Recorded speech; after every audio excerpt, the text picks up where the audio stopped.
That's another specific that I really like, because we want, like you mentioned earlier, the older people, we want to be able to, you want to make it friendly to them, or they can walk to places. But bring money into our ward and to make it accessible for people to come in, we have to have a place for them to park. That's been the problem, I think. Well, it's a problem in Jefferson Park too. Yeah. There's no parking in Jefferson Park. It's very difficult to Exactly. park. So we need a parking facility there, and it's got to be an attractive parking facility. But we need to find the types of businesses to go in Jeff Park that the community wants. Yeah. And 8-story condo buildings are not what the community wants. I think everybody agrees at this point that's not the case. Yeah. But mixed-use retail, along with residential, makes a lot of sense. Yeah. Jeff Park is surrounded by residential communities, yet it's not able to service those communities because the facilities are not there. Right. And we need to bring them there. We have the biggest potential on the northwest side. We've got Portage Park in Six Corners, we've got Jeff Park, we've got Mayfair, we've got Edgebrook, we've got Forest Glen. I mean, these areas are terrific. We're close to the airport. There's no reason why we couldn't start attracting some of these businesses where people tend to travel a lot. Exactly. Yeah. We could do that. We can do it. We just have to have a plan to put it in place, and I have one. Yeah, absolutely. You mentioned TIF a couple minutes ago. That's always a hot topic. That was a hot topic at the Aldermanic Forum. What should real TIF reform look like?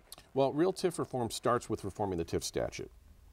I audited all 163 TIFs in the city of Chicago last year. A lot of time on your hands. Well, it needs to be done. Yeah. I mean, if I'm going to run for office, I'm going to make sure that I understand the issues. So I audited the TIF districts, and this is what I found. Your closing balance at the end of the year when you file your annual report and your beginning balance, how many of them do you think matched? I've heard you talk about this. Zero.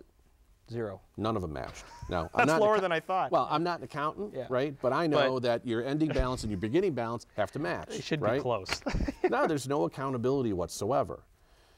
They're off by an average 28%. Another thing we need to do is we need to establish economic means testing. There are TIFs in places where TIFs don't belong. Right? Yeah. And TIFs raise taxes for everybody, not just people in the TIF district, for everybody. Ben Jarofsky and I have had this discussion countless times, and we're in total agreement about this. So we need economic means testing for all TIFs.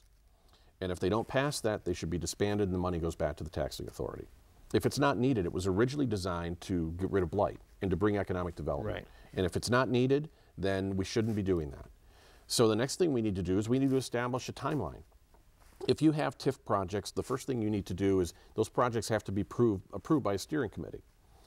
And each TIF should have a steering committee made up of community leaders and business leaders. There needs to be a formula.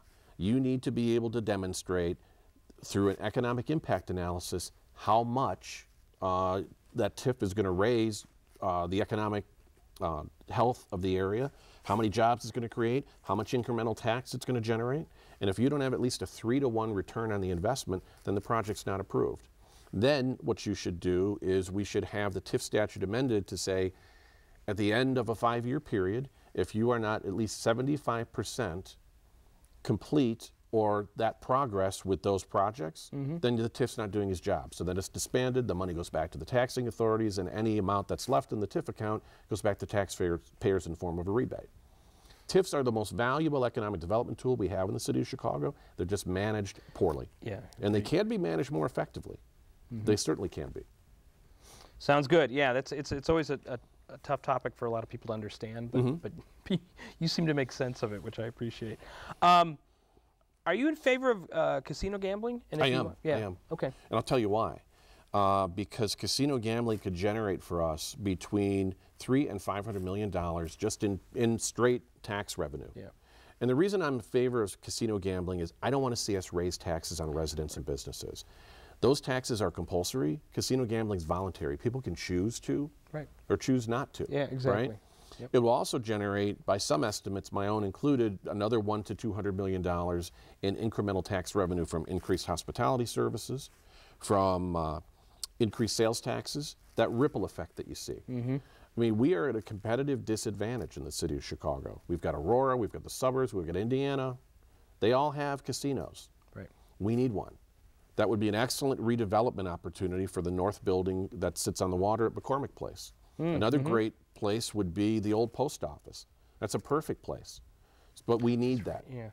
You know, other candidates are talking about, well, let's use TIF money to hire police officers and that kind of stuff, which it sounds great, right? But here's the reality. You do that, and that pays for year one. You've now created a liability because you have pensions and you have fully loaded costs of these officers. And where's the money going to come from? You have to create new revenue streams. That is the most important thing we need to do. Everybody talks about cutting the budget, but I was in the editorial board interview with the Tribune, and I was asked, well, what's more important, cutting the budget or raising revenues? I'm like, raising revenues first, because that has the biggest effect, and then cutting where you need to cut, definitely. Definitely. I mean, casino gambling would create skilled labor jobs for the union folks who are going to build things. It creates jobs for the hospitality people, and it raises, it will fill empty hotel rooms. It will fill restaurants, and that's what we need. Yeah, absolutely. Sounds great. What about property tax reform? I'm sure you have an opinion on that. Yeah, I do have an opinion on property tax reform. We really need that. And a property tax cap is not enough. Some people are advocating a property tax cap, which, how can you argue against that, right? Yeah. But here's the problem. We are being taxed now. I don't know about if you got your tax bill yet, but I got mine, and I couldn't believe the size of it, right? We are being taxed at a rate that is reflective of what our home values were worth 3 years ago at the top of the real estate market. Now, most of us have lost 35 to 40% of our home value, but we're still being taxed at a rate at the other rate. Yeah. Well, I favor something called a mark-to-market approach. Okay. What I would like to see us be able to do is take our tax bill and look at the tax bill and say, all right, well, that doesn't reflect my home value. So I can go out and get a current appraisal by a licensed appraiser. Okay. Let them appraise at the current value, take that into the assessor's office, and that becomes the basis of your new assessment. Okay. And when you talk to people, the assessors debate last fall about this, and a couple of the candidates, I won't say who, said, well, it's very complicated. I'm like, that's your way of saying you don't have the political will to do the right thing. Right. Right. When you are taxing people at a rate that their home is no longer worth, it's immoral. It's like stealing, and we shouldn't be doing it. I know a lot of people, especially people on fixed incomes, who when their property taxes go up, they have to choose between food and medicine and paying their property taxes. It's not right. That isn't right.